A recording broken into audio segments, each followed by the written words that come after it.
This is episode 611 of the Rio Grande Foundation's Tipping Point, New Mexico. I'm Paul Gessing, president of the Rio Grande Foundation, New Mexico's free market think tank. You can find out more about the foundation at riograndefoundation.org. I am very pleased to be joined this week by Mr. Doug Peterson. He is the principal at Peterson Properties, the largest private land owner in the state of New Mexico, and happens to be our landlord at the Rio Grande Foundation. So thanks for being a good landlord, Doug, and thanks for coming back on Tipping Point, New Mexico. Thank you for having me, Paul. I'm glad to hear I'm a good landlord. Not everyone always thinks that. Yeah, well, it's a challenging thing, and there's been some laws considered in Santa Fe that would alter those relationships, but thankfully, even in the progressive New Mexico legislature, they haven't gotten too much traction. So we'll mostly talk about issues that are more directly relevant, property taxes and kind of how things are going in the commercial real estate market in New Mexico, especially as we continue to kind of slowly come out of the COVID-19 pandemic from that market's perspective, as well as crime, homelessness, and other issues. But let's go ahead and jump into it and start with the property tax issue. Of course, we did have this pandemic, the governor's policies and COVID itself combined to really limit people's time in offices, and you, among your holdings, have a lot of office buildings and places where it's a big difference between kind of the commercial, you walk in, you buy your donuts or your coffee or whatever, versus offices where people are no longer sitting 5 days a week for 8 hours a day. It's a much different environment. So kind of just broadly speaking, talk about that, especially as you see it here in New Mexico. Yeah, it's been a frustrating thing that a lot of times when I speak out on social media, you'll see that I tag the assessor, usually from Bernalillo County. His name is Damian Lara. And specifically regarding office buildings, that's been a challenge lately because we just got the new assessments in about a month and a half ago. And we see that in Bernalillo County, on nearly every office building we have a double-digit increase in our assessments. And that just doesn't make any sense. I mean, it's like, with all due respect to the assessor, it's like, as he had picked up a financial newspaper in the last year or so, you got a lot of people who left because of COVID and haven't come back. And then you throw on top of that we have interest rates at a 40-year high. So it's just like, in what universe is someone thinking that office buildings are worth more now? So, and sometimes the assessor has replied to me in social media, and usually his refrain is, well, just protest them. And that is kind of a frustrating thing too, because people don't realize, first of all, it takes a lot of effort to protest real estate taxes. And it also shifts the burden onto the taxpayer. You got the assessor just comes up with some number and says, oh, okay, if you don't like a taxpayer, then just protest. Well, you got to go in, you got to file it, you got to put on your case. And then, for a company like mine, where you got a lot of properties, you don't have the staff set up to, take away from their normal duties to all of a sudden start protesting taxes. So you got to hire an outside consultant, and they usually take about 40% of whatever savings they might get you. So even if you succeed, you're out of pocket compared to what it used to be. So just more and more, that margin you have on any cash flow from a commercial property, especially an office, is challenged. Now, I presume there was a relative pause in increased assessments of commercial real estate during kind of the COVID time. So I guess the assessor would say, well, we got to catch up. We got to get back to, being at that market level. What's your take on that situation? Was there kind of a pause for a year or two during COVID? No, we didn't see a pause. And I remember vividly in the early days of COVID, as COVID started in early March of 2020. So assessments started coming out in April, and we saw increases, and we said, go back and protest all of these, just look out the window or read a paper. You know what's going on. People can't go to their places of work. And I remember at that time the assessor saying, "Oh well, these assessments they look back, so you can't talk about what's happening right now." So we fought those, but they did creep up over time. I mean, looking back just last year, we didn't have as many double-digit increases, but we had increases that were in the high single digits. So they've been creeping up over the years. And I looked overall portfolio wide. Real estate taxes takes up about 7% of our overall revenue that we generate in rent from the properties. And our company, again, portfolio wide, pays about $1.4 million every year in real estate taxes. And of that, 1.1 million goes to Bernalillo County. So you just kind of shake your head, and in light of all the other problems we have that I'm sure we'll touch on in a while here, you just really don't feel like you're getting your money's worth. Right. And it would seem so. Let's talk a little bit about those market forces because obviously uh, there's been a big uptick in remote work. Places don't need the office space that they have.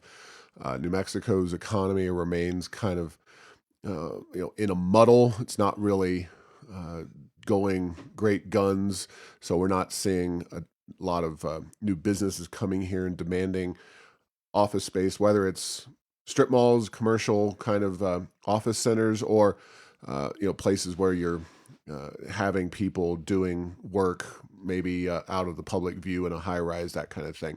How do you see those different markets shaping up right now in our community, especially because most of your holdings are here in, broadly speaking, the Albuquerque metro?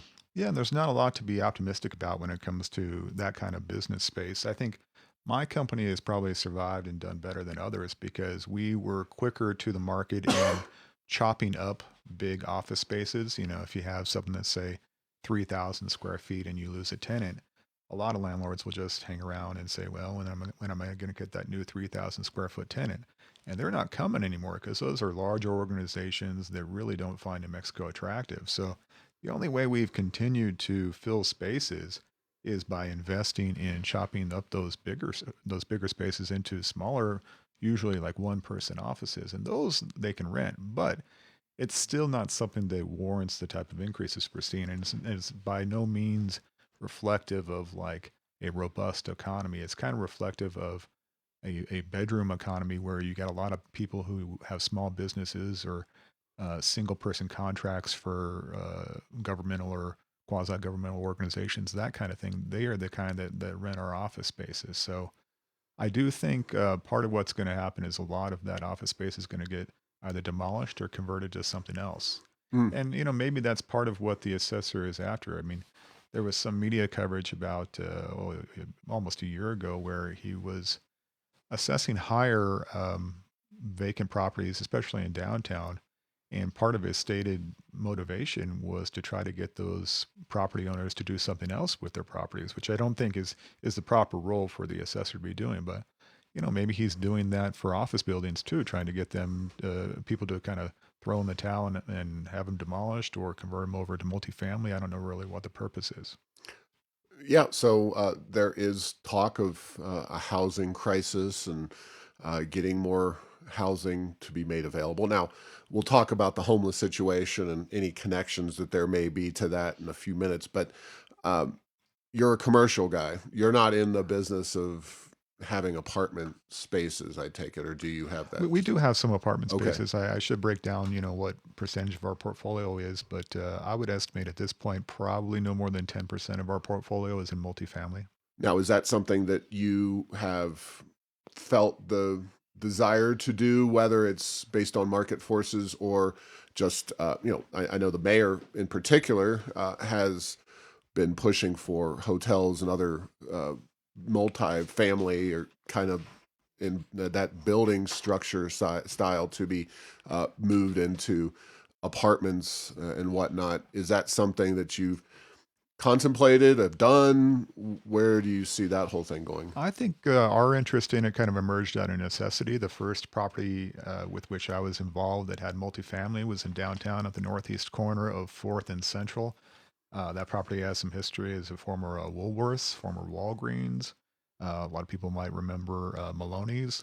Hmm. In 2000, I think 8, right at the beginning of the Great Recession, we acquired that building and only had one tenant, a 50,000 square foot building that had one tenant of 5,000 feet, Mm. and that was Maloney. So I had uh, uh, two floors of just empty space, big floor plates, and I didn't know what to do with Hmm. it. Office didn't make sense, especially in that environment with no parking. And so we chose multifamily. And so we've had 25 units there and learned a lot. And we've also acquired others. Along the lines of what you're talking about, I acquired about 2 years ago a full block in the Nob Hill area. And my predecessor who sold to me had actually converted a motel to apartments. Hmm. But still, there was a lot to be done because my predecessor did not have any standards for to whom he rented. So we had to do a full renovation and retenanting of that property. So I'd say at this point, we're probably up to about 65 multifamily units throughout Albuquerque. Those are actual, apartment units. So that's enough to have a lot of exposure to it. Hmm. So, kind of tying the two together and moving the conversation more into the crime and whatnot. There, of course, the talk of the housing crisis, and something I've said is that we do have housing available, but it's in undesirable locations often where, uh, due to crime, due to the homeless situation, people rightly have less desire to live in those parts of town. Looking at downtown in particular and understanding that the Rio Grande Foundation is office there, I do not live there, but I see downtown. Would you say that downtown or along central, those areas of town, and any other areas where you have properties, uh, how big of an impediment is the crime and the homeless situation to kind of uh, making them more vibrant? Is that the number one thing? Yeah, absolutely. I think crime is the number one issue, and I've been listening to your shows. I overheard Wally say that out of all New Mexico's challenges, he agrees that crime is the number one challenge we have, and I've been an advocate for that point of view for a long time. We fill our residential units. But there are people who do want to live in them, and we're lucky enough not to have them in the most challenged parts of town. Hmm. But that affects us as a commercial landlord too for shopping centers and office space and things of that sort. I would say probably the biggest example, our most challenged property that I think of as a litmus test and that I talk about a lot is called Central Mercado. It's at Central and San Pedro. It's the southwest corner. It occupies about 16 acres, currently has 20 tenants and room for more if we're able to build that. But that is, as you know, one of the most challenged areas of town. So we definitely see it all there. Hmm. I want to talk about that in a second, but downtown again, Hmm. one of the ideas, and I think we probably are in agreement that enforcement is the very first and most important step, and then everything can fall into place after that. But there is a line of thinking that just having a critical mass of more people, whether that's businesses or residential during the daytime, during the nighttime, et cetera, whether that can kind of just ameliorate naturally some of the worst crime problems. Do you see there being a demand for housing downtown? Is there where is the demand, or is there no demand for downtown uh, unusual, or that's growing? It's just kind of stagnant. Where do you see downtown? I would describe downtown demand as being stagnant with regard to residential. I would say it's declining in kind of in a scary condition as far as commercial and people who would occupy ground floor levels. Because we have a lot of that too, things that are ready to go as restaurants. Some that are even built out as restaurants. Hmm.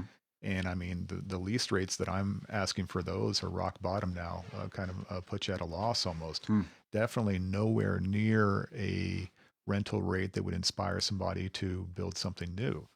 In fact, I met with another landowner last week who owns a parking lot similar to how I have some parking lots downtown, and they say, "Oh, the city is putting pressure on us to build something there." And it's like, well, it doesn't make any sense. I mean, Hmm. to build new buildings nowadays in this inflationary environment and with these interest rates, you're talking at least $400 a square foot to Hmm. build something in Albuquerque. And kind of the rule of thumb is that you need about 10% of that amount to justify it in rent. So you're talking $40 a square foot a year. I mean, with the exception of national chains that oftentimes have drive-throughs or something like that, or just kind of have a formulaic model going on a corner somewhere, there's not a lot of people who can pay $40 a square foot. So it doesn't make any sense. Now, I don't have to charge that for existing space, Hmm. but I'm even having trouble filling those on the ground floors. So I do believe in downtown. I mean, we're downtown's largest property owner. I had been optimistic about it in the past. I'm don't want to say I'm pessimistic about it right now, but I'm definitely not seeking to invest more down there. But I do hope it comes back, to your comment about getting some type of critical mass down there. I do think that that has some merit if we can get people who want to be down there for positive reasons. I mean, Hmm. I give the example. I went to law school in Chicago, and I went to law school in one of the nicer parts of Chicago at the time. And there would be a transient panhandling on the almost every corner you go to, but it would be them, you, and 30 other Hmm. people who were going about their business. So you never felt unsafe. In Albuquerque, you get that same transient panhandler, making people feel unsafe, but it's usually just them and you, maybe one or two other people. So you got to get some more people going about positive business downtown in order to make it an area where people feel safe. Yeah, well, I totally agree with that. And having been in Washington D.C., uh, you have plenty of homeless as well, but you have throngs of people on the streets in a way that is completely outside of Albuquerque's day-to-day experience. And I do walk around downtown fairly often. I go over to KKOB and walk across downtown every other Friday morning. My kids go to Catholic school down there, so I spend time downtown with that and see all the warts. And luckily I'm a pretty big guy. I feel relatively safe during the day. Don't go down there much at night for obvious reasons. But anyway, okay. So what one quick thing? Ex Novo, the brewery, is moving downtown. Do you have any thoughts about that? Because that's kind of one of the more exciting projects we've seen probably since the pandemic to come downtown. Any optimism there? Any thoughts? Any words of warning? No, I mean, I'm definitely encouraging to anyone who wants to give it a go downtown. Again, I try not to be pessimistic about everything. Ex Novo is an excellent operation. I've actually had some time in the last few months to visit their Corrales location several times because my daughter was practicing volleyball around there, and I needed a place to get the Wi-Fi for 2 hours while I waited for her. So I think they're going into it with eyes wide open. They know they're not in Corrales anymore. Uh, so It they're almost sounds like Kansas, Corrales, Kansas. It's yeah. yeah, And one of our parking lots is right across the street from there. So their success would be our success. We wish them the best. excellent. All right, let's move on to Central Mercado, and I would argue you mentioned challenged or not the most challenged areas. I would argue that much of Central is among the very most challenged area of Albuquerque, and I would argue that Central and San Pedro is right there as among the very most challenged. Although I think from basically Eubank all the way to what Nob Hill, at least is really tough. But that is the site where you had a security company that fired you as a customer. Talk about any businesses and just the situation on Central, because that seems to be the epicenter of a lot of Albuquerque's challenges. Yeah, and that's a place where I've been speaking out a lot because, you know, uh, our security company that left, as well as the new one and any that we have had intervening, one of the problems we have is that you call for help from APD and you don't get it. Hmm. Um, and when our security encounters somebody there, their main objective usually is just to get them off the property. A lot of times they'll call APD if that person is not abiding by what our security guard is telling them.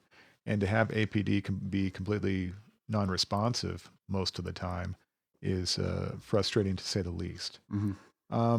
And what I try to get public officials to understand is that we're one of the last few businesses standing around there. Our collection of 20 businesses there.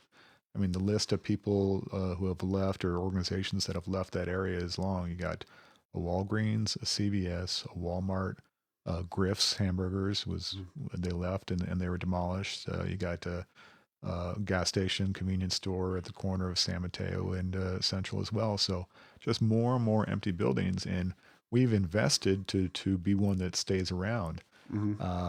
We spend $340,000 a year just on those security guards. That's about what the previous organization was making and our new one. And in the meantime, I'll tell you that when we went out to bid, the other bids they came in all well over $600,000 a year. So those are just expenses that absolutely obliterate the economic viability of a property like that. And just as a side note, anchoring back to what we were talking about before, we got an increase there in property taxes as well. We're paying Mm. $110,000 a year in property taxes there. And that's on top of what our tenants pay in gross receipts taxes. And we're lucky to have an experienced and local grocery store there, El Mesquite. They always have two full-time security guards inside. We have a 24/7 security guard.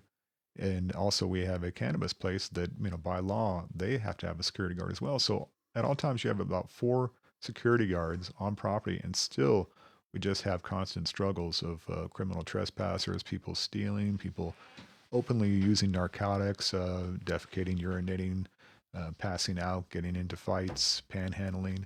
Uh, so we just ask for help. We pay our taxes. We need help here. And it's like, and you want to tell the police this is like a smorgasbord of crime. Like, just come over. Hmm. You should want to arrest the bad guys. You can just look around and you'll find one. I promise you. Yeah. And there is potential residential development going on, not at San Pedro, but down the street slightly at Central and San Mateo, where folks are familiar with. It used to be a Bank of the West. It's a very tall building, the high rise there. There's an expectation that some housing will be going in there. Now, that is not your building, and I'm sure you're probably somewhat happy about that. But I, I just can't imagine trying to bring a family into that area, and it's not like it's the kind of location that's going to be ultra attractive because there's so much crime, and then you're not really in Nob Hill. If you were in Nob Hill, that would be a slightly different story. But this seems like a challenged property. But what do you think about that whole situation? I mean, obviously, best of luck. You hope it works out, but it just seems like uh, one of many challenged properties in our city. Yes, that particular building, as well as a smaller high rise that is across the parking lot from it, that's gone up for auction, I would say, at least three times in the last 10 years. I think it's changed hands each time. And oftentimes people ask me what I think about it, and I just politely say, I would not take that building if somebody gave it to me. Hmm. Your office is in our one high rise downtown, where we got cured off of high rises after having acquired that. Oh, I would, my late father liked to tease me like, we shouldn't have bought that building. I was like, I know, Dad, we shouldn't have bought that, but once you're in it, you're in it. but I love the Sims building. It's such a historical landmark. Yeah, but that one at San Mateo and Central again, yes, I do wish them luck. The multifamily, if you can get people into the property feeling safe and get up and into their unit, then it's probably fine. But as far as why you would want that location as opposed to others that are available throughout Albuquerque, it's hard to imagine because it would be a long time coming before you can go out on the ground floor and walk to something and feel safe and go to some place that you actually want to be. Because you're right, you got at least maybe half a mile to the west before you get into the part of Nob Hill that is kind of fun and safer. Hmm. So there's a gap there that's going to make that a real challenge for them. Yeah, and again, just to hammer home the point, there is housing. There is more than enough adequate housing or potential housing here, but there's not a lot. There's a lot of places where people just aren't going to want to live, and that is a perfect example of it. I mean, you transplant that building even to downtown Albuquerque, and at least you've got a fighting chance. But sitting up at San Mateo and Central, that's a pretty tough place to be, I would think. So, well, let's hit the crime issue itself. We hear obviously uh, just recently, I guess New Mexico was named most dangerous states. um, Albuquerque is, of course, by far and away the biggest metro area. But you hear a lot of talk about who to blame for crime issues in our city and our state. And you know, the governor's having a special session here in July. Um, who do you blame, or how do you apportion the blame among, let's just say, the governor, the legislature, Mayor Keller, Medina, the chief of police, city council, and the judges? I don't need exact percentages, Mhm. but kind of, I don't know, maybe rank them, or talk about who you think really needs to do something different and what that might be. The top few cases. Right, and I think the example you give is similar to how I approach it. Is that fighting crime is a team sport, and you need a lot of good team members. So I would say our least valuable team member right now, who I would like to put on the trading block, would be Mayor Keller. He he came in and still is a progressive, and I've never seen a progressive leader in any part of the country who has had any success in fighting crime. Mm-hmm. And I don't really point to the police chief, because the police chief is really just a mouthpiece of the mayor. The mayor runs the police department, and Chief Medina is there because the former chief, Mike Greer, actually kind of had a mind of his own, and was a law enforcement person, and was pushing back on many of the efforts of Keller to not enforce the law nearly as well. So I definitely think that Mayor Keller needs to be replaced. I mean, sometimes he will talk tough about crime because he knows which way the wind is blowing, and he knows that that's something that voters want to see. But as far as actually getting it done, it doesn't happen. And um, going along with that is also the Department of Justice. Is that Keller has made no effort to try to get the Department of Justice to leave Albuquerque Mm-hmm. alone. And that's a big thing that needs to happen. Now, he's come out recently and talked about 95% compliance with the settlement agreement, which I would not celebrate as a victory the way Mm-hmm. he's doing. I don't know how much people focus on this, and maybe I didn't at the beginning, but the Department of Justice has taken over police departments all across the United States. They've taken over maybe 30 police departments. You got places like Seattle, Portland, Los Angeles, Detroit, Chicago, Washington, D.C. You go down a list and you go, hey, it's strange. These are a lot of places that have high crime. so, Mm-hmm. uh, and so the Department of Justice has kind of like a formula settlement agreement that they force a lot of these jurisdictions into. And the thing that is common to all those areas is that crime gets worse, and Albuquerque is part of that. And the other thing that is typical is that the Department of Justice is normally in there for several decades. I mean, they were in Oakland for over 20 years. Mm-hmm. We're on 10 years ourselves. And even if the process to get the Department of Justice to leave Albuquerque alone was to start today, it would still take 2 years by the city's own admission. So seeing Keller go and seeing Department of Justice go, those would be the biggest things to getting our police department back to an organization that actually enforces the law. So, just to put a fine point on that, you believe that complying with the DOJ actually helps create the crime problem or exacerbates the crime problem. That is correct, and maybe I need better hobbies, but it was sometime last year I actually sat down over a weekend and read that entire settlement agreement. And I would encourage citizens to do that because you can't emphasize enough how much it tries to micromanage the actions of officers, and how much it exposes officers to criminal liability, and also how inefficient it is. In that, if there's any use of force whatsoever, it requires multiple levels of investigation and sign off within a department. So the result is that officers are afraid to use force. And when you talk about use of force, usually people think about a police officer shooting at a suspect or something like that. But where it really affects you is the smaller uses of force, even taking a suspect's hands and putting it behind their back in order to cuff them. That is considered a use of force that requires multiple levels of review. And so we've had officers actually, when they respond to something we ask them to, and they come to the property and a person is not willing to leave, they've actually said to us and our security, this is not worth the use of force, and they leave. Mm. So that is one of the most frustrating things as a citizen. So you say, we have to get out from under this federal thumb that is just dictating how we run our police department. So if you were mayor, for example, you would take on that issue and try to address the DOJ and make sure that they get out of here as quickly, or could have been years ago, but at least as soon as possible.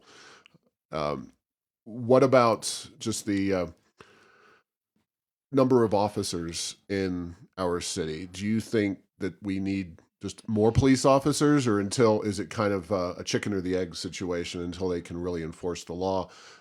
It doesn't matter how many officers you have, or could we get more officers in here and that would actually help, even though they can't? They're kind of hamstrung, like you're saying. I don't think it would hurt, and it's something that quietly the mayor has given up on. If you Yep. remember, the mayor actually campaigned on, "Oh, I'm going to get us up to, I think, 1,100 officers that were budgeted for."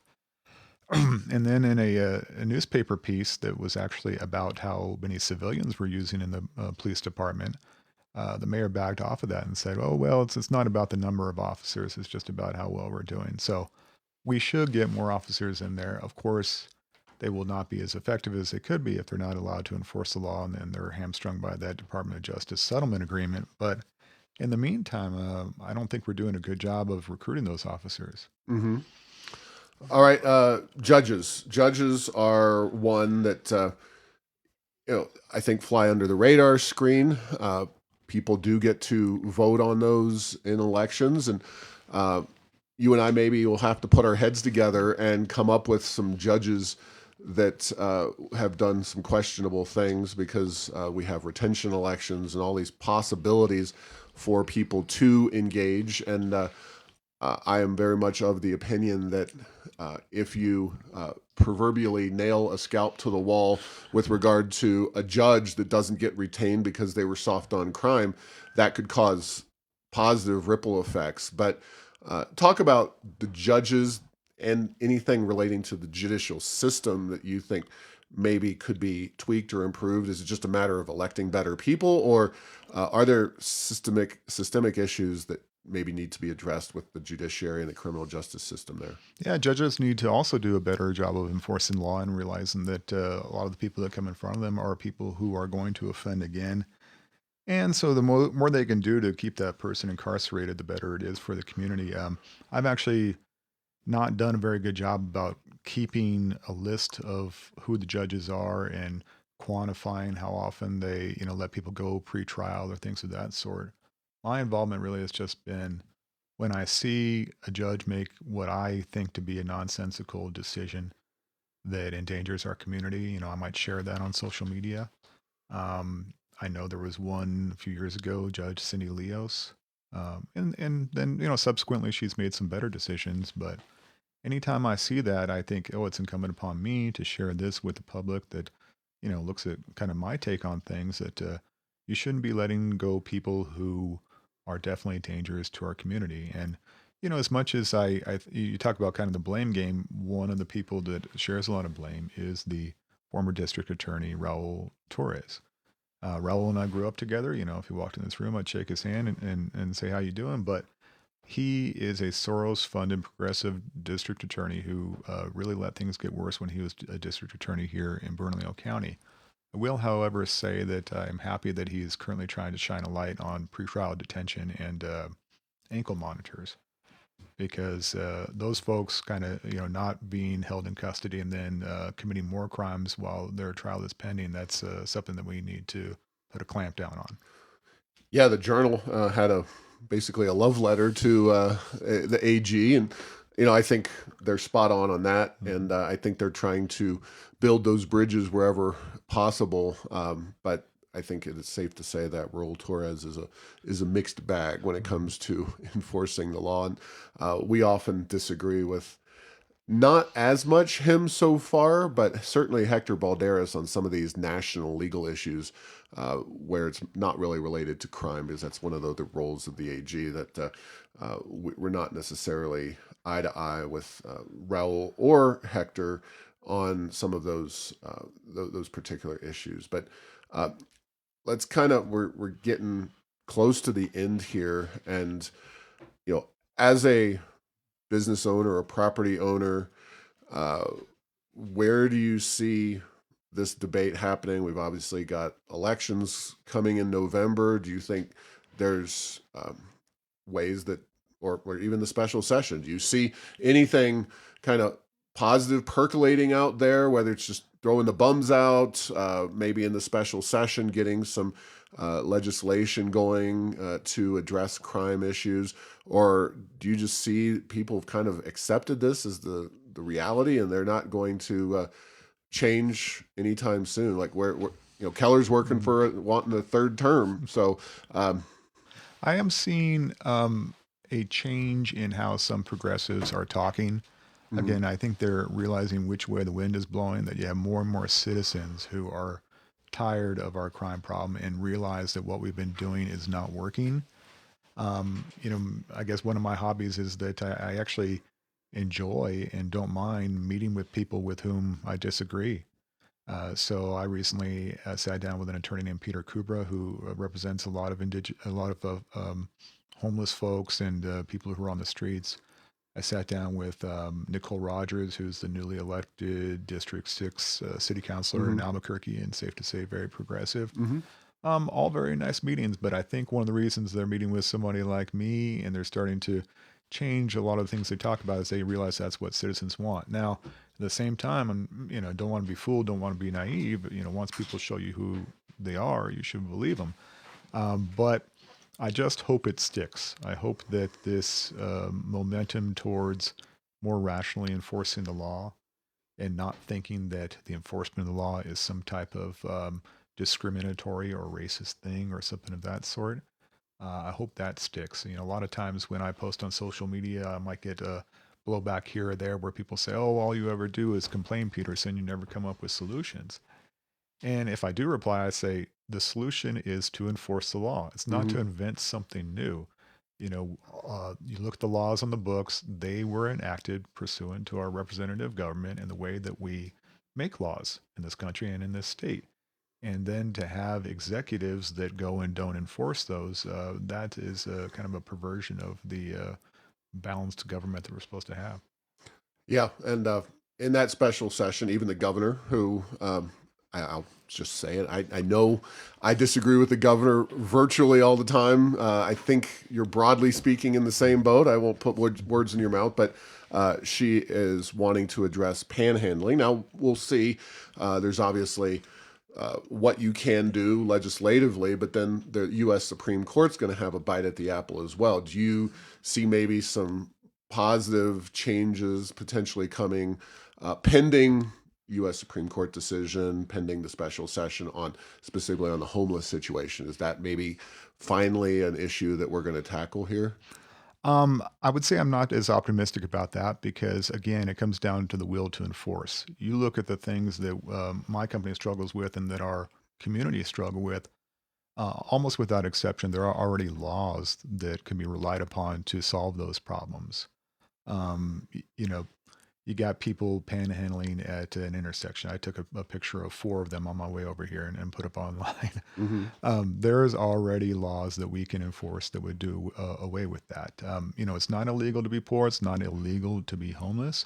But a lot of the things that people who are endangering our communities are doing are illegal, and you already can arrest them or cite them for those things. So the fact that we have law enforcement organizations that are not enforcing those laws, that's what I focus on. So a lot of times I don't know what Santa Fe could do to make it that much better. They're going to come up with some new law that they're not going to enforce. That's what gives me a lot of pause is that the executive branch is the one that is tasked with enforcing the law in most places. And when they're not doing that, it's just ineffective. And now I'll also take your invitation to talk about what's positive out there. I will say that I've been pleasantly surprised by the Bernalillo County Sheriff, Sheriff John Allen. Hmm. Um, he has really adopted the view that all of Bernalillo County is his responsibility. So he will not hesitate to come into the metro area, what is typically APD's territory, if you Hmm. will, and he will enforce the law. And he and his undersheriffs reached out to me, and we worked in concert on a lot of things. And by the same token, I'll say I've been pleasantly surprised by District Attorney Sam Bregman. Again, he didn't have big shoes to fill as far as following Raul Torres and enforcing the law, but he's doing a much better job and has hired a lot of prosecutors. All right. Well, unless you have another place for people to find out more about you, I will reference your Twitter or X as the place to go for following Mr. Doug Peterson, Mr. Doug Peterson with the O at the end. That is one of the very most important Twitter accounts in the state to follow, certainly here in Albuquerque. But any other information you want to share, welcome to do that right now, Doug. But thank you all. Thank you for coming on and talking a little bit about these issues with us. Thank you for having me, Paul. And our website is petersonproperties.net. Everyone's always welcome to visit there to find out more about our company. Yeah, and if you're looking for office space, again, very benevolent landlord here. And yeah, the Sims building is not too bad. It has a very it always reminds me of the show Mad Men, although unfortunately the epic parties and the kind of shenanigans that went on back in the show haven't seen as much of that. So maybe we need a minister of fun down there at the Sims building. But it's a 1954 building. It really has a lot of history to it. And it's a great place to be if you especially want to be in downtown Albuquerque, which I know is an acquired taste, but here at the Rio Grande Foundation, we moved in March of 2020. Very interesting time to move downtown, and haven't looked back since. So thanks to you for that, Doug. But thanks for listening to this week's episode. Find all episodes at tippingpointnm.com or at the Rio Grande Foundation's YouTube channel. Subscribe to the show at Apple, Stitcher, or tell Google Home to play Tipping Point New Mexico. Thanks to Path 3 Marketing for producing this show.